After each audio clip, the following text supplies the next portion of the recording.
सोलापूर जिल्ह्यातील बार्शी येथे एक प्रशिक्षणार्थी म्हणून नवीन IAS अधिकारी येतो आणि तो तिथे कायद्यापेक्षा स्वतःला उच्च समजणाऱ्यांची पाचावर धारण बसवतो. आणि मग त्याच्या मागे काही अदृश्य शक्ती हात धुवून लागतात आणि त्याची सारखी बदलीवर बदली होणं सुरू होऊन जाते. अगदी बरोबर ओळखलं तर आपण बोलतो आहोत वरिष्ठ सनदी अधिकारी तुकाराम मुंढे सरांबद्दल. मित्रांनो, तुकाराम मुंढे सरांचं जे चरित्र आहे ते नुकतंच एका पुस्तक रूपाने आपल्या समोर आलेलं आहे आणि त्या पुस्तकाचं नाव आहे तुकाराम. लेखक शफी पठाण. मित्रांनो, चला तर बोलूया या पुस्तकाबद्दल. नमस्कार, माझं नाव विशाल आणि आपण बघता आहात शब्द विशाल युट्यूब चॅनल. या पुस्तकाबद्दल बोलण्यापूर्वी आपण या पुस्तक प्रकाशन सोहळ्याबद्दल एक थोडक्यात माहिती मिळवून घेऊयात. मित्रांनो, पुण्यातील टिळक रोड येथील टिळक स्मारक मंदिर येथे न्यू एरा पब्लिशिंग हाऊस तर्फे या पुस्तकाचा प्रकाशन सोहळा पार पडलेला आहे 17 जुलै 2026 रोजी आणि माझ्या भाग्याने मी तिथे उपस्थित होतो. हा पुस्तक प्रकाशन सोहळा मी याची देही याची डोळा प्रत्यक्षात बघितलेला आहे. टिळक स्मारक मंदिर येथे त्या सभागृहात जेवढी गर्दी बसलेली होती तेवढीच गर्दी ग्राउंड फ्लोअरवर सुद्धा होती आणि तेवढीच गर्दी सभागृहाच्या बाहेर देखील होती.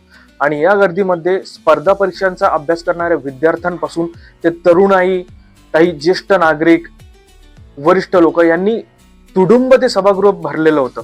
एवढी गर्दी मी अजूनपर्यंत कुठेही बघितलेली नाही. जेवढ्यात मी नेहमी कोणत्या ना कोणत्या तरी पुस्तकाच्या प्रकाशनासाठी तिथे आवर्जून हजेरी लावत असतो, कारण पुस्तक प्रकाशन सोहळा म्हणजे माझ्या आवडत्या कार्यक्रमांपैकी एक असतात. परंतु तुकाराम मुंढे सरांच्या या पुस्तक प्रकाशन सोहळ्या प्रसंगी जी मी गर्दी बघितली ती मी कुठेच बघितलेली नाही.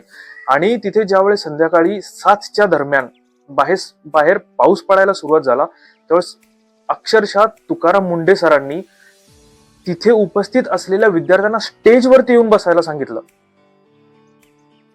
असा कार्यक्रम मी कुठेच बघितला नाही की जिथे प्रत्यक्ष व्यासपीठावरती येऊन गर्दी बसते आहे तो कार्यक्रम बघायला. म्हणजे व्यासपीठ इतरत्र फुल असतात, पॅक असतात, तिथे गर्दी असते. सीट पॅक झाली म्हणून काही खाली बसतात, काही पायऱ्यांवर बसतात, काही फ्लोअरवर बसतात, काही जण उभं राहून सुद्धा कार्यक्रम बघत असतात. परंतु या कार्यक्रमाप्रसंगी तुकाराम मुंढे सरांनी प्रत्यक्ष तरुणाईला स्टेजवरती आणून बसवलं होतं आणि शेवटी तुकाराम मुंढे सरांना याच तरुणाईने भाषण सुद्धा करायला लावलं आणि ते भाषणही दर्जेदार झालं. तुकाराम मुंढे सरांची ज्यावेळेस एंट्री झाली ना मित्रांनो स्टेजवरती, त्यावेळेस फक्त टाळ्यां आणि शिट्ट्यांचा कडकडाट, टाळ्यांचा पाऊस, अशा प्रकारे तुकाराम मुंढे सरांचं तिथे स्वागत करण्यात आलं होतं. त्यानंतर या पुस्तकाचा प्रकाशन सोहळा संपूर्ण झाला. हे पुस्तक प्रकाशित झालं आणि काही मान्यवरांच्या भाषणांनी कार्यक्रमाची सांगता झाली. यामध्ये तुकाराम मुंढे सरांचे ज्येष्ठ बंधू जे आहेत अशोक मुंढे सर यांनी सुद्धा भाषण केलेलं आहे आणि त्यांच्या आयुष्यातील काही महत्वाच्या घटना त्यांनी अधोरेखित केलेल्या आहेत. या पुस्तकाची प्रस्तावना देखील अशोक मुंढे सर यांनीच लिहिलेली आहे, जे तुकाराम मुंढे सरांचे मोठे बंधू आहेत. अशोक मुंढे सर हे तुकाराम सरांचे फक्त मोठे बंधूच नाही तर त्यांचे मेंटॉर होते. त्यांना घडवण्यात त्यांचा सर्वात मोठा हात होता. त्यानंतर तुकाराम मुंढे सरांच्या यशामागे त्यांच्या आई आणि वडिलांचा हात हा अगदी कणखर असा होता. त्यांच्या वडिलांची जी नैतिकता होती त्यामधूनच तुकाराम मुंढे सरांचं बालपण घडत आलं आणि या सर्व घटनांची कहाणी आपल्याला या पुस्तकामध्ये वाचायला मिळणार आहे. पुस्तकाचे एकूण पेजेस आहेत 214 आणि हे पुस्तक वाचायला तुम्हाला कमीत कमी 1 आठवडा लागू शकतो.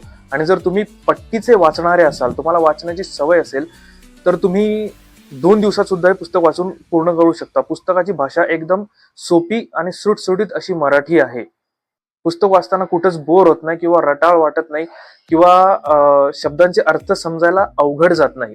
तुकाराम मुंढे सरांचा ज्यावेळेस जन्म होतो तिथपासून या कथानकाची सुरुवात होते आणि त्यानंतर तुकाराम मुंढे सर त्यांचं शालेय आयुष्य, त्यांची 10वी, त्यानंतर 12वी, ग्रॅज्युएशन आणि UPSC साठी केलेली त्यांची तयारी सर्व या पुस्तकामध्ये कव्हर करण्यात आलेलं आहे. तुकाराम मुंढे सर ज्यावेळेस लहान होते त्यावेळेस ते रांगत रांगत त्यांच्या घराच्या छतावर खेळत होते आणि मुसळधार पाऊस सुरू होता आणि अशातच त्यांनी रांगत रांगत एक पाऊल पुढे टाकलं आणि ते 12 फूट उंच भिंतीवरून खाली दगडाच्या फरशीवर पडले आणि त्यांचं डोकं फुटलं, कानामागून डोकामागून रक्त यायला लागलं, सर्व चिंतित पडले. परंतु तुकाराम मुंढे सरांनी त्या वयात सुद्धा त्यांच्या मृत्यूवर मात मिळवली होती. आणि असेच नाही तर असेच अनेक प्रसंग त्यांच्या आयुष्यात आले. ते आजारी पडले किंवा त्यांना शेतात असताना विंचूदंश झाला. म्हणजे अवघ्या 3ऱ्या इयत्तेत असताना त्यांनी नांगर हातात धरला होता घरची आर्थिक बाजू सावरण्यासाठी. या बऱ्याच गोष्टी या पुस्तकामध्ये लिहिलेल्या आहेत. त्यानंतर तुकाराम मुंढे सरांनी पहिली चप्पल घातली त्यांच्या आयुष्यात, ती म्हणजे 10वीत गेल्यानंतर. त्यानंतर त्यांच्या मोठ्या बंधूंनी म्हणजेच अशोक मुंडे सरांनी त्यांना कशा प्रकारे सहाय्य केलं, त्यांचं ग्रॅज्युएशन पूर्ण केलं, त्यांनी UPSC साठी कोणकोणते कष्ट उपसले, कोणकोणत्या परिस्थितीत ते राहिले, काय काय त्यांनी भोजन ग्रहण केलं, भोजन मिळत होतं का नाही, हे सर्व या पुस्तकामध्ये आपल्याला वाचायला मिळणार आहे. आणि हे पुस्तक वाचताना आपल्याला असं वाटतं की ही आपलीच कथा सुरू आहे. म्हणजे मोस्टली आपण सुद्धा शेतकरी बॅकग्राऊंड मधूनच येतो, आपण सुद्धा लहानपणी वगैरे किंवा काही जण आता सुद्धा शेतामध्ये काम करतात. असं वाटतं की ही आपलीच कथा सांगणं सुरू आहे. आणि ज्यावेळेस तुकाराम मुंडे सर UPSC ची तयारी करायला घेतात ना, त्यावेळेस असं वाटतं की खरा विजय तो हाच आहे. म्हणून माझ्याकडून या पुस्तकाला 5 आउट ऑफ 5 स्टार्स. ते कसं, शफी सरांचं लेखन दर्जेदार आहे आणि तुकाराम मुंडे सरांचं सर्व संघर्ष गाथा यामध्ये व्यवस्थित पद्धतीने लिहिण्यात आलेली आहे.